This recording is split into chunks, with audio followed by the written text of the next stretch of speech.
বাংলাদেশের রাজনীতিতে টান টান উত্তেজনা, একের পর এক পদত্যাগ আর রাজনৈতিক টানাপোড়েনের মধ্যে দেশের অন্তর্বর্তী সরকারের প্রধান উপদেষ্টার পদত্যাগের গুঞ্জন ঘিরে তৈরি হয়েছে নতুন জল্পনা কল্পনা। জাতির ভবিষ্যৎ প্রশ্নে মুখোমুখি রাজনীতি। আজকের এই বিশেষ প্রতিবেদনে থাকছে উত্তাল রাজনৈতিক অঙ্গনের সর্বশেষ চিত্র। বাংলাদেশের রাজনৈতিক অঙ্গনে চলছে উত্তাল সময়, একের পর এক ঘটে চলেছে নাটকীয় ঘটনা। সর্বশেষ অন্তর্বর্তী সরকারের প্রধান উপদেষ্টা অধ্যাপক মোহাম্মদ ইউনূসের সম্ভাব্য পদত্যাগের খবর ছড়িয়ে পড়তেই তার সঙ্গে দেখা করতে ছুটে যান জাতীয় নাগরিক পার্টির আহ্বায়ক নাহিদ ইসলাম। নাহিদ ইসলাম বলেন, দেশের চলমান পরিস্থিতি ও স্যারের পদত্যাগের খবরে আমরা উদ্বিগ্ন, তাই এই বিষয়ে আলোচনা করতে দেখা করতে গিয়েছিলাম।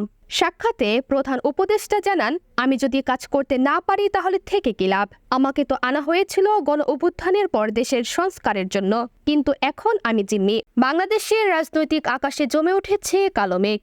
গণ আকাঙ্ক্ষা, সংস্কার এবং দলীয় সমঝোতার প্রশ্নে এখন সবাই তাকিয়ে আছে প্রধান উপদেষ্টার চূড়ান্ত সিদ্ধান্তের দিকে। পদত্যাগ নাকি দৃঢ় অবস্থান? সিদ্ধান্ত যাই হোক, তা দেশের আগামী রাজনৈতিক গতিপথে বড় প্রভাব ফেলবে তাতে সন্দেহ নেই।